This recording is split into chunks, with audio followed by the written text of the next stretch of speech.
Bons irmãos e irmãs, louvado seja o nome do Senhor.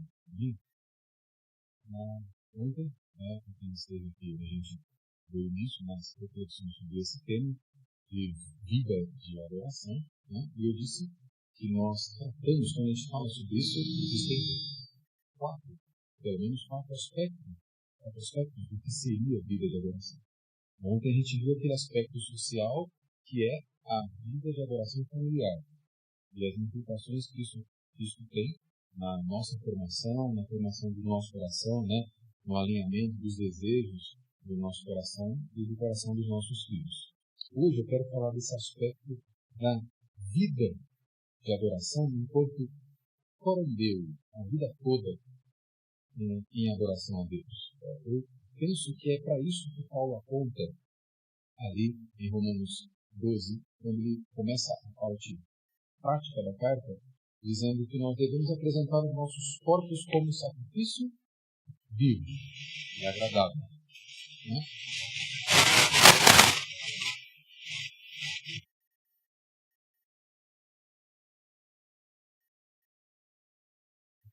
A lição. Quando Paulo nos diz ali que nós devemos apresentar nossos corpos como sacrifício vivo, isso é o nosso culto racional, você está onde o seu corpo está. Então, ele aponta para a ideia de uma vida vivida para a glória de Deus. Porque é isso que a gente adora. A gente adora isso conta as grandezas de Deus. Então é você viver de tal forma que aponte a grandeza de Deus. Esse aspecto, a vida toda dentro da face de Deus. Ou o termo aí corandeu. É disso que eu quero falar para os irmãos hoje. Eu chamo de verdadeira espiritualidade, porque quando a gente fala de algo que é verdadeiro, é porque existe um falso. Eu quero fazer esse pensamento com os irmãos aqui hoje. O meu tema vai ser esse. Geralmente eu trago o termo grande, mas é o resumo da passagem. Ontem eu não fiz uma exposição propriamente no texto bíblico. Eu usei o texto para referendar os pontos que estão expondo. Hoje eu quero refletir a partir da exposição de um texto de 1 João que eu vou ler com os irmãos. Mas em resumo seria esse aí. Permanecer firmes nas palavras de Cristo é o único meio de experimentar verdadeira espiritualidade, verdadeira vida de adoração. Vamos ver onde isso nos leva. Mas eu quero ler o texto com os irmãos aqui comigo. Firmes em Cristo, então, 1 João ali. Eu estou projetando para os irmãos que quiserem acompanhar, a gente fica no mesmo tradução. Capítulo 2, versos 22 a 24. 1 João, capítulo 2. A partir do verso 24 diz assim: Permaneça em vós o que ouvistes desde o princípio. Se em vós permanecer o que desde o princípio ouvistes, também permanecereis vós no Filho e no Pai. E esta é a promessa que ele mesmo nos fez, a vida eterna. Isto que vos acabo de escrever é acerca do que vos procuram enganar. Quanto a vós outros, a unção que dele ouvistes permanece em vós, e não tendes necessidade de que alguém vos ensine. Mas, como a sua unção vos ensina a respeito de todas as coisas, e é verdadeira e não é falsa, permanecei nele, como também ela vos ensinou. Filhinhos, agora, pois, permanecei nele, para que, quando ele se manifestar, tenhamos confiança e dele não nos afastemos envergonhados em sua vida. Até aqui, leitura da palavra do Senhor. Vamos orar mais uma vez. Pai Santo e Soberano, graças te damos mais uma vez pelo privilegiarmos do seu Senhor, refletindo em tua santa palavra, que é lâmpada para nossos pés, a luz para nosso caminho, que nos norteia em um mundo cheio de trevas. Por isso, Senhor, nós somos nessa manhã, mais uma vez, dependentes do teu Santo Espírito que nos guia. Aplica em nosso coração com poder e graça a tua palavra. E é isso que eu peço-te nessa manhã. Em nome de Cristo Jesus, nosso Senhor e Redentor. Nós, no ano passado, quem acompanha essas coisas de Eu tenho um caso de lá para a Disney lançou uma releitura de um clássico que eu conheço, o clássico Pinóquio. Geralmente a Disney consegue estragar as releituras. Nesse não teve muitas coisas interessantes ali que eu quero fazer um paralelo. Todos nós aqui conhecemos a história do Pinóquio, sabe? Aquele menino de madeira, quando mentia, nariz crescia. A releitura conta, o clássico conta com um artesão chamado Gepeto, né? Ele perde um filho ainda na infância. Se não me engano, a história, ele perde um filho de entre 5 e 6 anos de idade. E ele vai construir um bonequinho de madeira em homenagem a esse filho que perdeu. E aquele boneco ao mesmo tempo, serve, ele constrói para servir como uma espécie de consolo, vai se apegar, e ao mesmo tempo é um vigilante, porque ele sempre com com as lembranças que tem dentro. E eu não sei, se vocês não sabem, mas essa história que aconteceu aqui, nossa, né,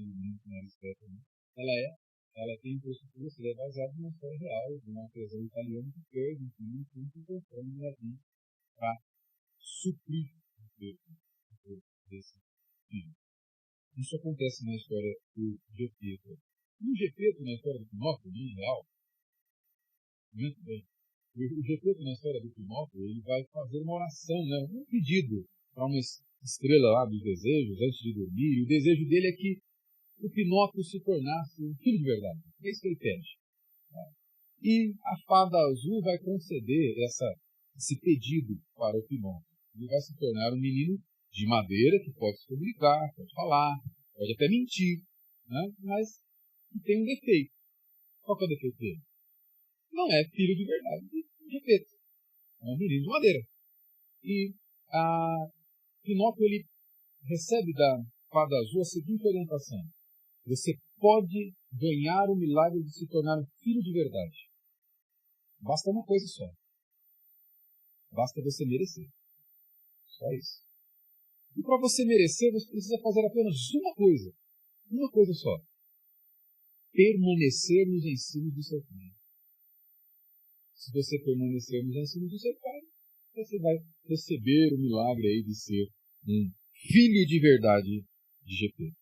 Irmãos, assim como essa história, todas as obras de literatura trazem resquícios da grande obra de redenção.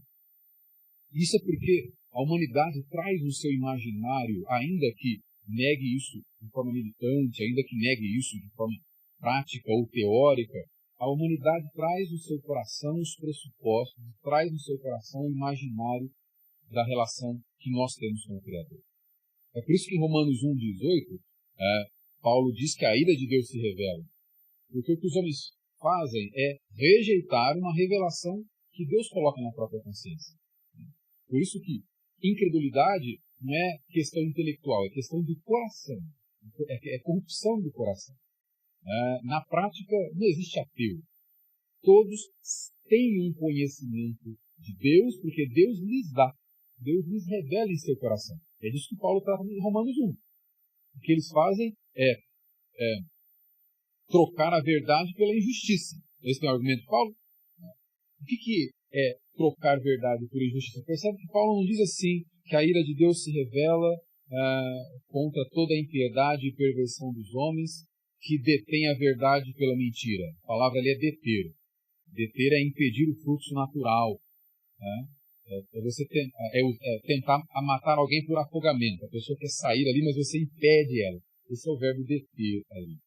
Percebe que Paulo diz assim: eles detêm, eles suprimem a verdade pela injustiça. Não é verdade por mentira. Por quê? Uma vez que Deus se revela, é injusto não receber ou não aceitar a revelação de Deus. É por isso que Paulo diz: eles não colocam por mentira. A verdade está sendo trocada por injustiça. Toda a humanidade tem em seu imaginário essa relação com o Criador. E as histórias de Hollywood, as histórias de contos de fadas, isso não é diferente. A gente pode fazer alguns paralelos. Eu faço alguns aqui. Por exemplo, Gepeto, segundo a história, teve e amou profundamente um filho de verdade, que morreu. A Bíblia diz que Deus criou o homem para um relacionamento verdadeiro de amor, com esse que ele criou. Mas o homem, por sua rebeldia, também morreu, se separou de Deus.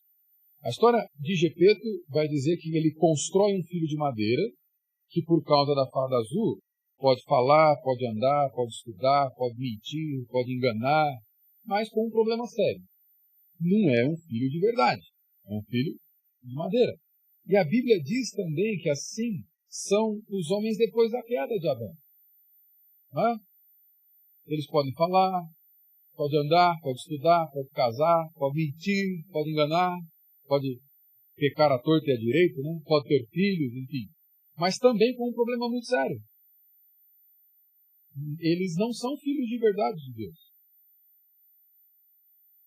E assim como Pinóquio também, a gente às vezes é cara de pau. Né? Pinóquio, e aqui a gente tem um limite aí desses paralelos hollywoodianos e bíblicos. Pinóquio ele poderia se tornar um filho de verdade de Gepeto. Ele só precisava merecer. Ele precisava permanecer nos caminhos do pai Gepeto, nos ensinamentos do pai. E nós sabemos, aqui está o limite, nós sabemos que nós não temos condições de nos tornar mesmo filhos de Deus merecendo. É por isso que Deus resolve o nosso problema de merecimento e de perversão na obediência perfeita do Filho. Não é que não houve merecimento. Houve, mas os méritos de um terceiro, os méritos de Cristo. O pacto de obra foi fielmente cumprido por Cristo, em nosso favor. E em Cristo, podemos nos tornar filhos de verdade do Senhor. Por isso que o meu ponto aqui vai ser esse com os irmãos. Permanecer firmes nos ensinamentos de Cristo é o único meio de experimentar a verdadeira espiritualidade, a verdadeira vida de adoração. Não há outra via. Só em Cristo e nos seus ensinamentos é a única forma de adoração verdadeira. Nós falamos de adoração em casa ontem, hoje eu quero falar de adoração na vida. De adoração que a gente faz aqui em culto, mas em especial aquela adoração, aquela vida vivida enquanto adoradores. Lá fora. O primeiro ponto meu aqui é que o caminho de Cristo produz comunhão com Deus e vida eterna. Quero ver alguns argumentos com os irmãos. O primeiro João vai nos mostrar aqui a necessidade de permanecer. Se você for atento à leitura, você vai ver que permanecer aparece inúmeras vezes nessa passagem. Ele vai mostrar a necessidade de permanecer no Evangelho. Olha o verso 24. Permaneça em vós o que ouvistes desde o princípio. Se em vós permanecer o que desde o princípio ouvistes, também permanecereis vós no Filho e no Pai. Essa é a expectativa de João quanto aos leitores, que eles permaneçam firmes e constantes na doutrina que eles receberam dos apóstolos, do Evangelho, para que assim, nessa permanência, nessa vida firme, nesses valores, nessa sã doutrina, eles tenham comunhão com Deus e não caiam nos ensinos dos falsos mestres. A passagem imediatamente anterior aí, João vem falando dos falsos mestres já inseridos dentro da igreja, que tem um propósito, corromper a sã doutrina. Por isso a exortação de João vai ser permanecer na sã doutrina. É o meio, é a única forma, é o único caminho de não sermos enganados pelos falsos mestres. Essa é a relação. A gente falou sobre liturgias seculares aqui ontem, e o quanto que nossos corações são concorridos quando o assunto é doutrinar. A igreja doutrina, a família doutrina, mas o mundo doutrina muito mais. As liturgias seculares, nós temos muito mais acesso, ou somos muito mais acessados por ela, do que pela própria liturgia bíblica. Se você contabilizar o tempo que você gasta se alimentando com algo que não é estritamente bíblico, por assim dizer, e aquilo que é meramente construto social, ou secularmente falando, você gasta mais tempo com as liturgias rivais do que com as liturgias cristãs. E a única forma é nos deter no caminho da sã doutrina. Essa é uma preocupação sempre presente no ensino apostólico, desde o início da igreja cristã. Preservar a igreja do falso ensino, preservar a igreja da falsa doutrina, mantendo-a na sã doutrina. Quando a gente vê Gálatas 1, eu vou ler, os irmãos anotam aí, Gálatas 1, verso 6, Paulo, admirado com a igreja, vai dizer, admiro-me. Não é admirado num aspecto positivo, não.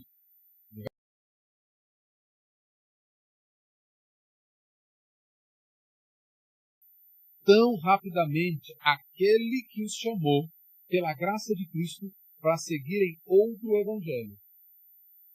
Percebe que Paulo não diz assim, olha, vocês estão abandonando o verdadeiro evangelho para seguir um falso evangelho. Não. Ele diz, vocês estão seguindo um falso evangelho às custas de Deus. O que significa isso? Abandonar a sã doutrina, abandonar o verdadeiro evangelho, é abandonar o próprio Deus. Essa é a relação que Paulo faz em Gálatas. Vocês abandonam Deus e seguem falso evangelho. A via de acesso a Deus é o evangelho. E a manutenção da relação com Deus é o evangelho, é a sã doutrina. O evangelho, sã doutrina, não é algo que a gente aprende para se tornar membro de igreja. Tão somente. O evangelho não é a porta de entrada da igreja, tão somente. O evangelho e a sã doutrina é a porta de entrada, é o começo, é o meio, é o fim, é o céu. E a vida da igreja está necessidade de cumprir-se do evangelho. Se os cristãos guardassem no coração o ensino histórico sobre Deus e sobre Cristo, provavelmente apóstolos, é que então eles viveriam perfeitamente ao fim do tal. O primeiro destaque aqui é justamente esse: a necessidade de permanecer firme no Evangelho de Cristo. E rejeitar o Evangelho é rejeitar a única possibilidade de experimentar comunhão verdadeira. Portanto, a única possibilidade de experimentar a verdadeira espiritualidade, o verdadeiro relacionamento com Deus. Na sequência, vamos mostrar o seguinte: permanecer nas palavras de Cristo é permanecer na promessa de Deus. Entendeu, né?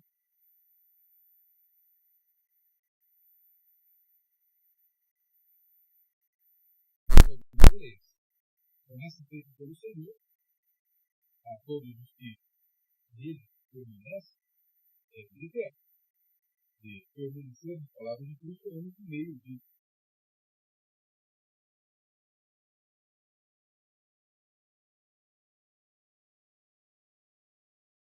Ele mesmo nos fez a vida eterna.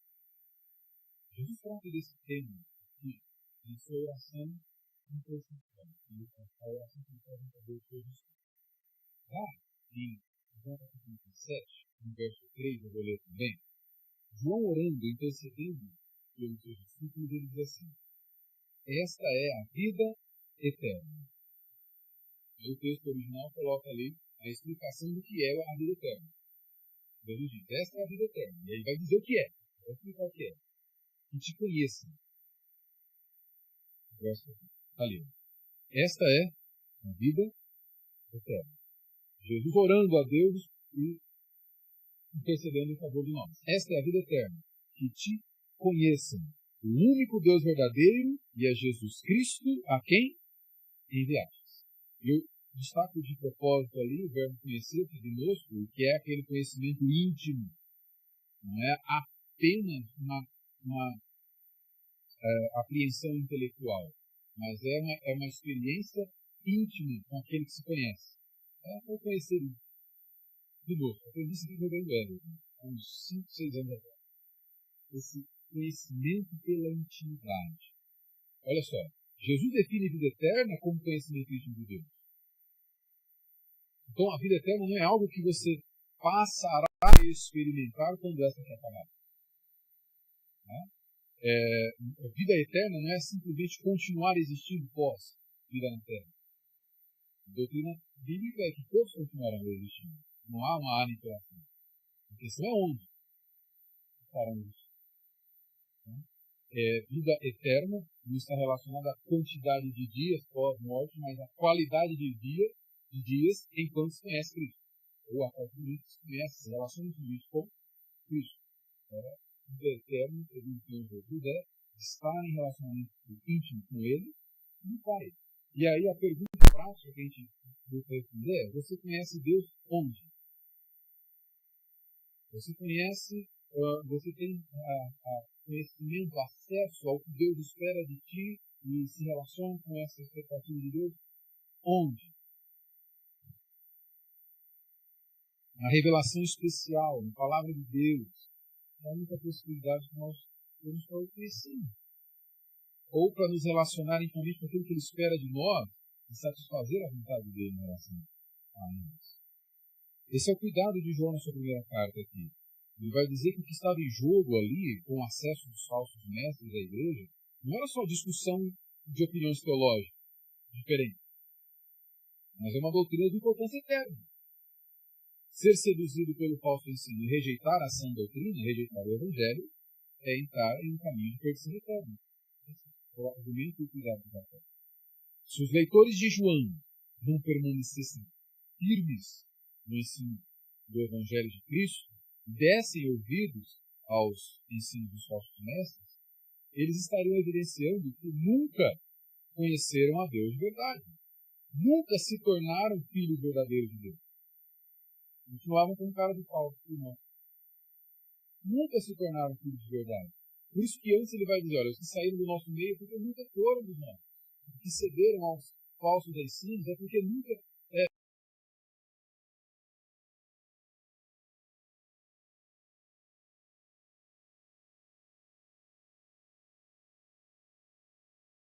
Lembra da analogia do Pinóquio? Era cara de pau porque ele se tornou filho de verdade. É permanecer, conhecer intimamente a Cristo pela sua revelação, provar dele através dela, meditar nele através dela e permanecer nele através dela. Portanto, aquilo que a Bíblia revela acerca de Jesus é a chave à promessa de Deus para os homens. Permanecer nela é ter acesso e permanecer na promessa de Deus para nós.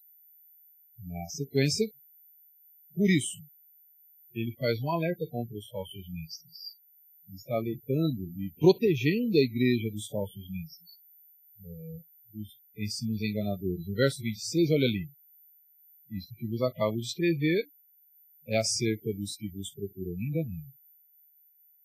A intenção dos falsos mestres é o engano pela heresia, pelo desvio do conhecimento verdadeiro.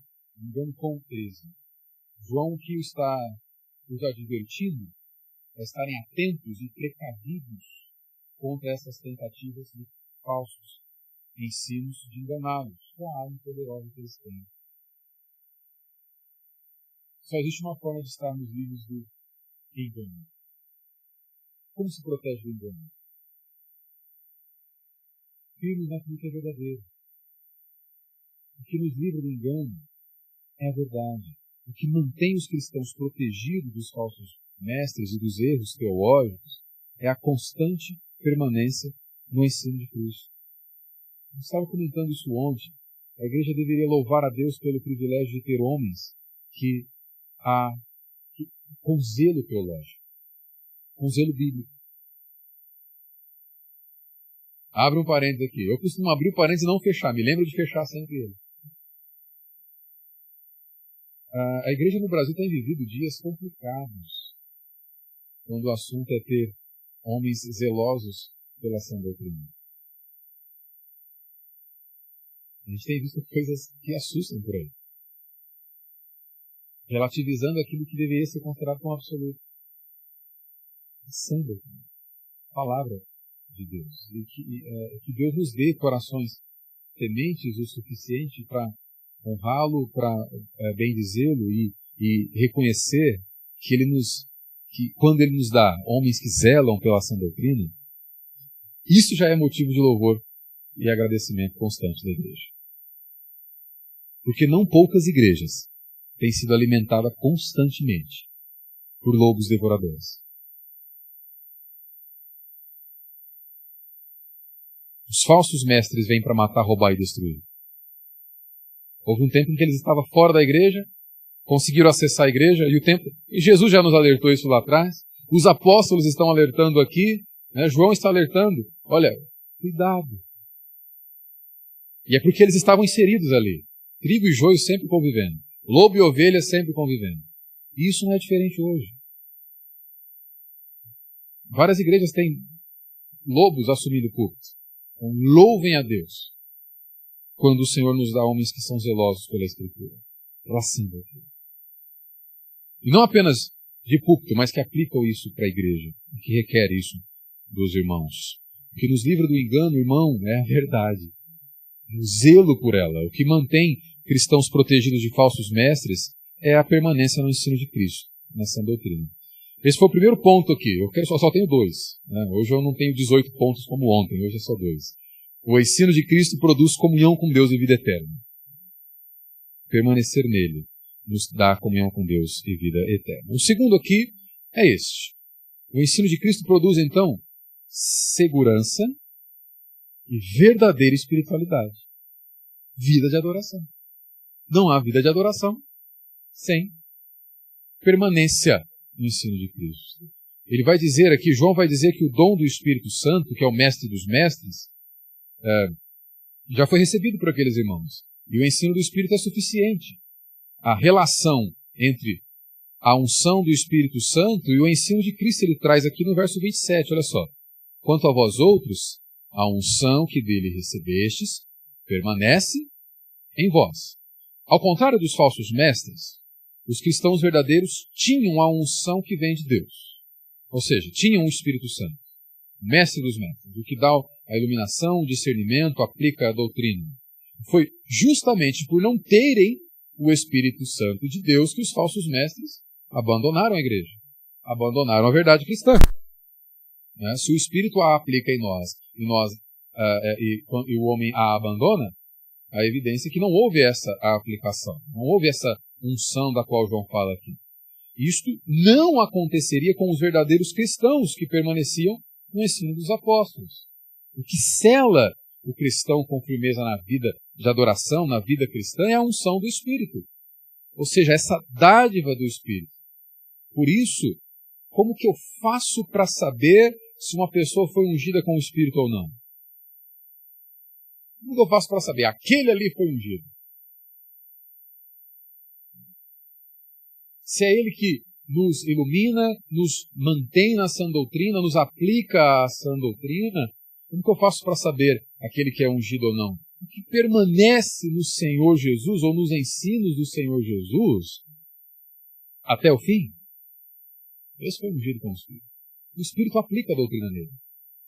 A evidência de que você é cheio, e eu vou fazer uma relação com 2 textos paralelos de Paulo aqui, você vai entender onde eu quero chegar, mas a evidência de que você é cheio do Espírito Santo é com a capacidade de permanecer na verdade. Existe uma íntima relação entre o ministério do Espírito Santo e a presença da verdade de Cristo nos nossos corações. É disso que ele vem falando aqui.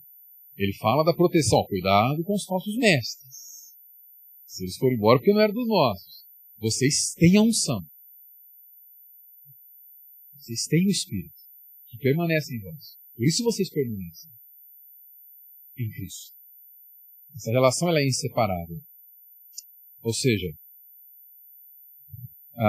alguém que me ajuda a entender isso aqui é o Francis Schaeffer. No livro dele, Verdadeira Espiritualidade, ele diz assim, o fato é que a vida cristã, a verdadeira espiritualidade, nunca pode ter solução mecânica, ou seja, meros comportamentos exteriores de aparência externa somente. A solução real, olha esse destaque em vermelho aí, a solução real está sendo elaborada na comunhão exercida, momento a momento. O Schaeffer gostava muito de usar essa expressão, momento a momento, dizendo o seguinte, olha, não é eu conheço uma vez e é isso que me basta. Ou eu ouvi a pregação lá do domingo e isso me basta. Eu fui na EBD no domingo de manhã, tá bom, agora eu estou alimentado para o resto da semana. Não, esse momento a momento aqui é aquilo que nós vimos ontem. A liturgia constantemente sendo repetida diariamente, rotineiramente, porque lá fora você é acessado, ou você é seduzido, constantemente, rotineiramente. Então olha só, a solução real está sendo elaborada na comunhão exercida, momento a momento, na comunhão pessoal com Deus e em deixar que a verdade de Cristo flua através de mim mediante a ação do Espírito Santo. Verdadeira espiritualidade está relacionada com verdade verdadeira. Essa expressão também era cunhada do Schaeffer. Verdade verdadeira. Verdadeira espiritualidade só existe se a verdade verdadeira de Cristo flui através de mim. Se ela é percebida através de mim em todos os meus atos enquanto vida. Eu me alimento da sã doutrina com a Escritura. E vivo a sã doutrina aplicando a Escritura. É disso que ele está falando. Vida espiritual é isso.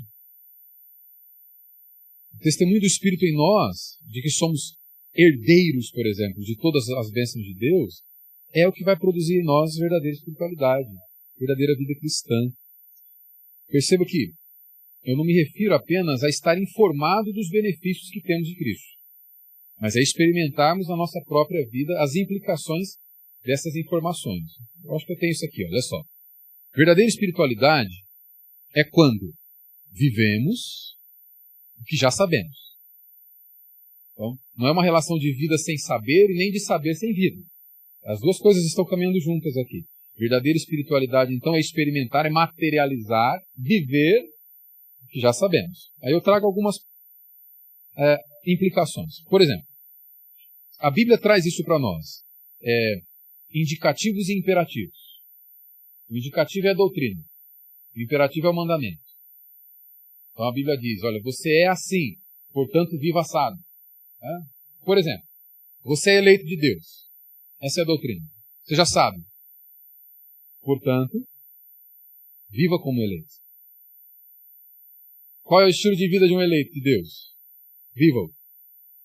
Em vermelhinho aí tem o que eu quero que vocês entendam. Olha, uma vida de santidade e fidelidade é a implicação da verdade doutrinária de que você é eleito. Existe a doutrina e existe segundo Van Hooser, o encenamento ou o drama dessa doutrina na vida. Você conhece e o aplica. Quando você vive, você mostra que entendeu. Então viver o que já sabe. A gente não vai para a igreja para ter um cabeção teológico. A gente não participa de escola bíblica dominical para ter cabeções teológicos e saber debater teologicamente com pessoas que conhecem menos ou diferente de nós. Aqui nós somos munidos com os recursos para que a gente evidencie a eleição. É a ideia de Tiago sobre fé e obras. Exato. Segundo exemplo, você está em aliança com Deus. Essa é a doutrina. Você já sabe disso. Portanto, viva confiante na fidelidade de Deus. Uma vida confiante é a implicação da verdade que você já sabe. Essa vida de fidelidade a Deus, de comprometimento com Deus, é a implicação da verdade bíblica de que você está em aliança com Deus. Não basta saber que eu estou em aliança, sem ter essa implicação. Outro exemplo, você é salvo em Cristo Jesus. Amém. Você já sabe disso. Portanto, se alegre com a tua salvação imperdível. Uma vida, ou uma viva e inabalável esperança quanto à eternidade é uma implicação dessa verdade, de que eu sou salvo. Em Cristo são feitas novas todas as coisas. Essa é a doutrina. Cristo transforma tudo. Você já sabe. Portanto, não viva mais da forma antiga. Essa é a implicação. Uma vida transformada, moldada pela vontade do Senhor é a implicação da verdade bíblica de que Jesus faz novas todas essas coisas. Em Cristo você tem um Senhor amoroso. Você já sabe disso.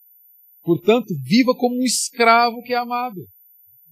Servindo ao seu Senhor com a sua própria vida. Uma vida de serviço é uma implicação da verdade. Servindo. Acabando aqui.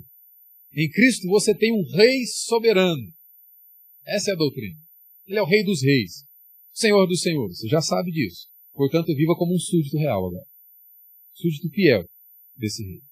Uma vida de fidelidade a Cristo é implicação da verdade de que Cristo reina na minha vida. Eu declaro que Ele é meu rei, não quando eu canto apenas que Ele é meu rei. Rei dos reis. Aqui estou. Mas é quando a fidelidade de súdito é vista. Você é embaixador de Cristo. Essa é a doutrina, você já sabe. Portanto, viva para fazê-lo conhecido. Uma vida de testemunho é uma implicação da verdade de que você é embaixador de Cristo. Tinha vários outros exemplos aqui, mas eu vou poupar os irmãos. O que eu quero dizer? Olha, esse é o papel da doutrina. A doutrina ela é dada por Deus para moldar o nosso imaginário, moldar o nosso coração, como a gente viu ontem. A doutrina ela tem o objetivo de santificar o nosso imaginário, a nossa imaginação, nos mostrando o que nós já somos, o que nós já temos em Cristo. Isso é indicativo e imperativo. Olha, em Cristo você já tem isso. Portanto, viva assim. Em Cristo você é santo. Portanto, seja santo. Parece paradoxo, né? Mas não é isso. Jesus diz, olha, você seja santo. Portanto, seja santo. O que é isso? Seja coerente com o que você é. Viva coerente com o que você já tem em mim.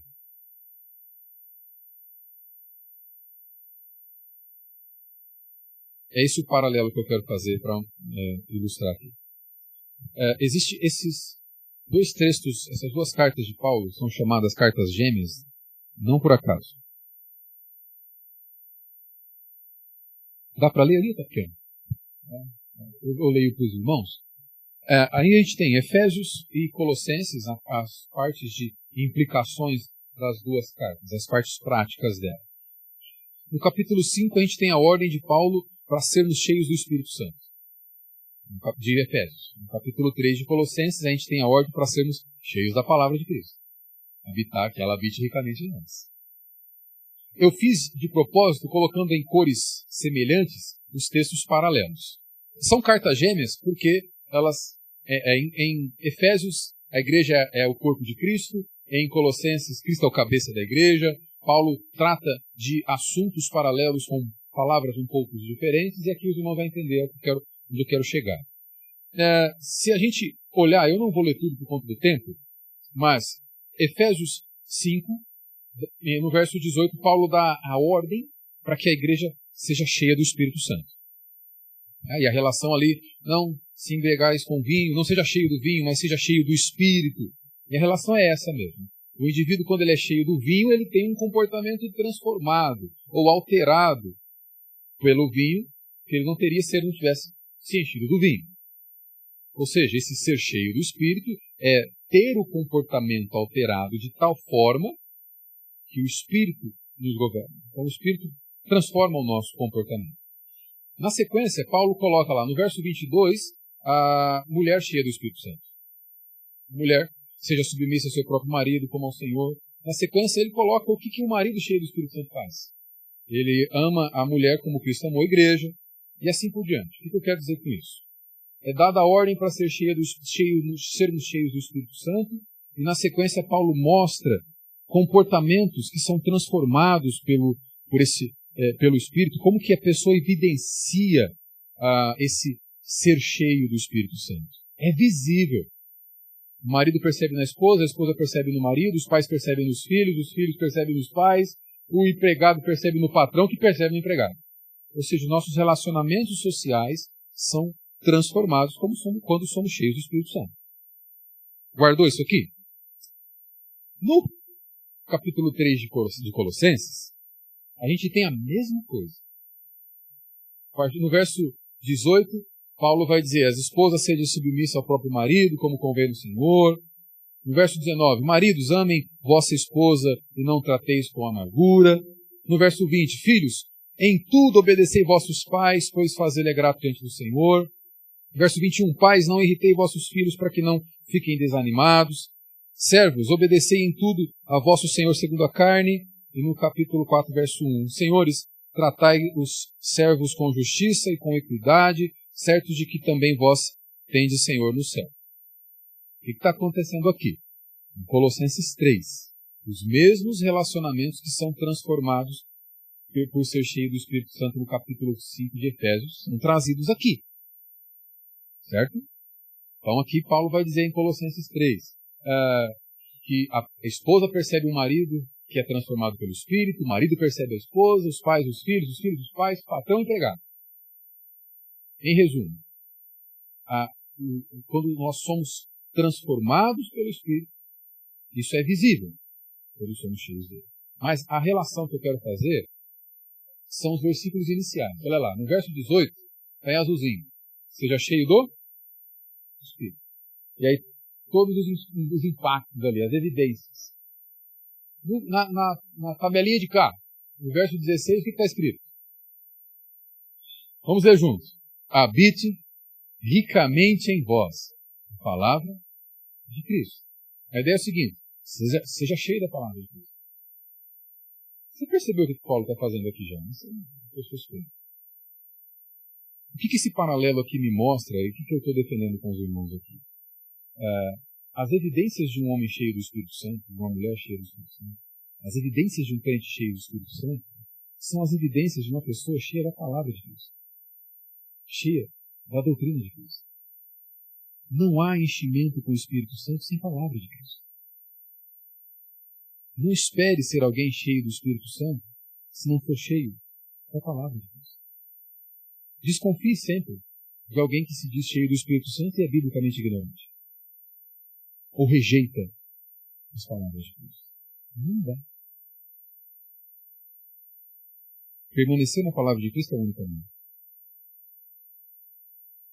Por fim, ele vai fazer a exortação para permanecer em Cristo.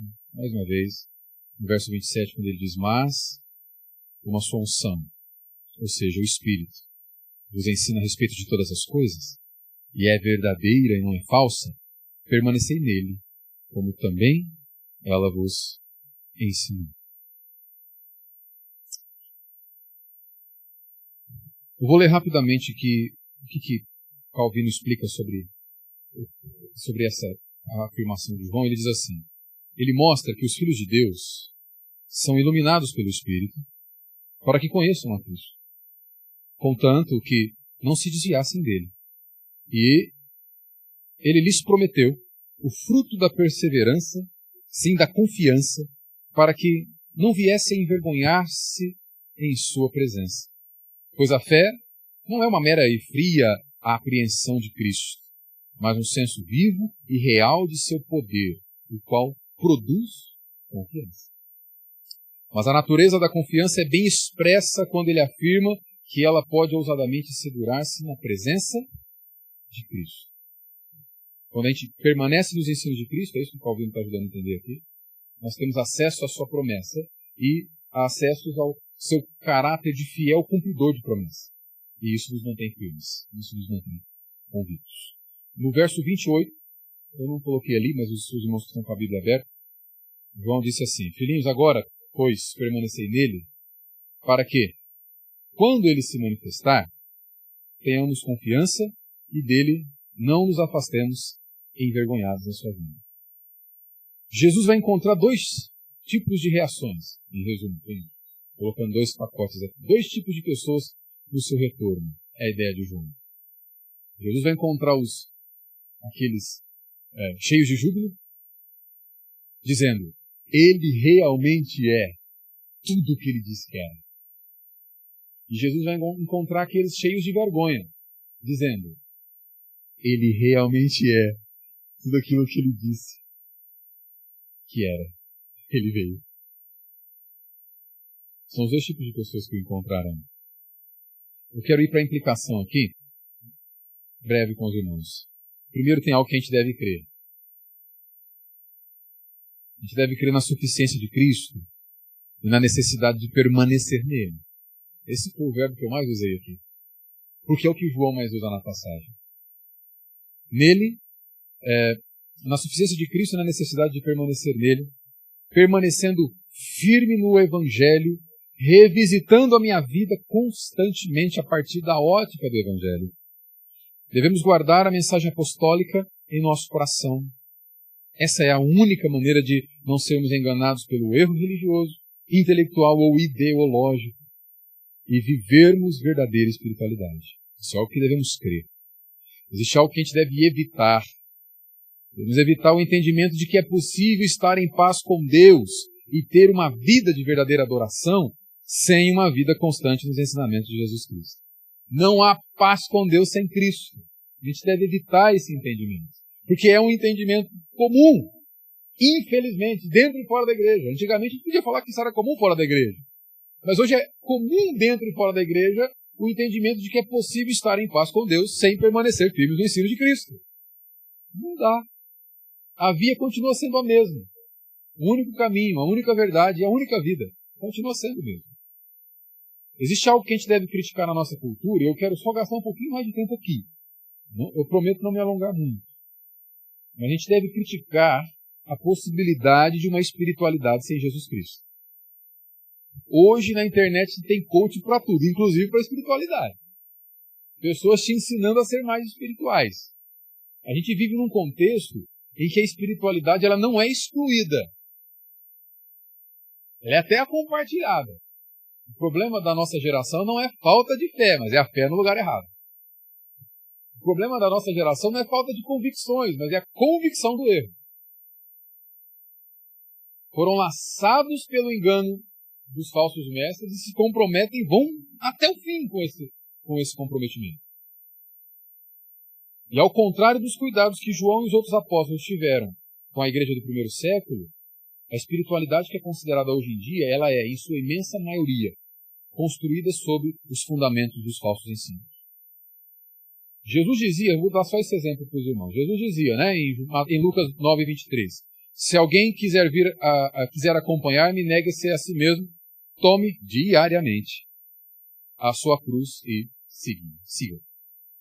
Mas ao contrário da doutrina de Cristo, hoje em dia, a espiritualidade que é vendida, ela não é baseada num Senhor fora de nós, em Cristo. Ela é baseada no nosso próprio interior. Essa é a falsa espiritualidade. Ela vai dizer o seguinte, a resposta está dentro de você. E os mais antigos lembram do Capitão Planeta, né? O poder está com você. Pois é, a falsa espiritualidade de hoje vai dizer, olha, a resposta está dentro de você. Olhe para o teu interior. Quando nós olhamos para o Evangelho, a gente vê que não, a resposta não está dentro de nós. Em que sentido? Otimismo emocional, não centrado na pessoa de Jesus Cristo, é a idolatria do ego. Otimismo emocional sem Cristo é a idolatria de si mesmo. Lembra que eu disse ontem? Aquilo em torno do qual a nossa vida gira é o que está assentado no trono de rei do nosso coração. Se a nossa vida gira em torno de nós mesmos, o trono do nosso coração é o nosso próprio ego, é sentado. Ao nosso coração está o próprio ego e não é o Senhor Jesus. A gente não tem nenhum mandamento na Escritura para amar a si mesmo prioritariamente. Você já percebeu que todos os nossos sentidos são para fora, né? Por assim dizer. Você tem olhos para enxergar o que está fora. Senão não precisaria de ressonância, ultrassom. Para fora. Você tem cheiro para sentir o sabor de fora. Você tem ouvido para ouvir o som de fora. Senão não precisaria de ultrassom. Não precisaria de recursos dessa forma. Isso é revelacional também. Isso é revelação geral. Nós temos apenas o mandamento para amar ao Senhor acima de todas as coisas e o outro como a nós mesmos. E esse como a nós mesmos não é Jesus colocando um terceiro mandamento, mas partindo do pressuposto que você é desesperado de amor por si mesmo.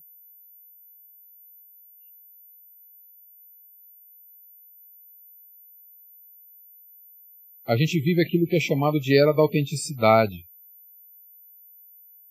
Era da autenticidade. Nossa era, um dos maiores, alguns comentaristas e teóricos descreve como era da autenticidade. E um dos maiores enganos hoje é o tal do seja você mesmo. Seja autêntico. Volte-se para dentro de si mesmo. No entanto, esses pensamentos, irmãos, são opostos aos ensinos cristãos fundamentais. Nenhum cristão é chamado para ser autêntico.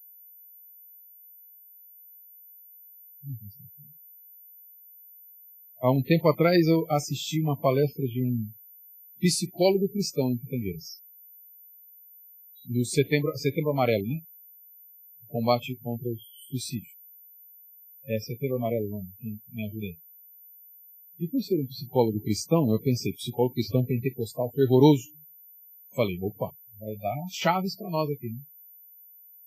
Ele diz o seguinte, eu vim trazer a chave para combate do suicídio. Vai apresentar Cristo, não tem jeito. Vai falar. Chuta qual era a chave do infeliz. A chave para o suicídio é você ser autêntico. Oportunidade, como auditório cheio. Você tem que ser você mesmo, você não pode ser cópia. Deus te chamou para você ser você mesmo, não para ser cópia. O que significa a palavra cristãos?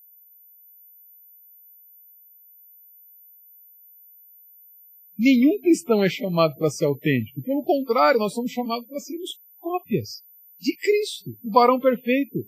É isso que a gente viu ontem em Romanos 8, 28. Todas as coisas cooperam para o bem. Que bem é esse? De fazer conforme Cristo. Se forem coisas boas, é para você se afiar, alinhar ao caráter sofredor de Cristo. Coisas ruins, né? Eu errei aqui. Se forem coisas ruins, é para você entender que Cristo também sofreu. E é para te moldar ao caráter dele. Se forem coisas boas, é para você louvar a Cristo, entendendo que nele é que vem o real contentamento da vida.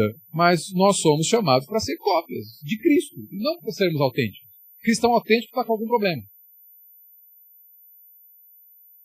Nosso coração continua sendo enganoso e desesperadamente corrupto. Não mudou.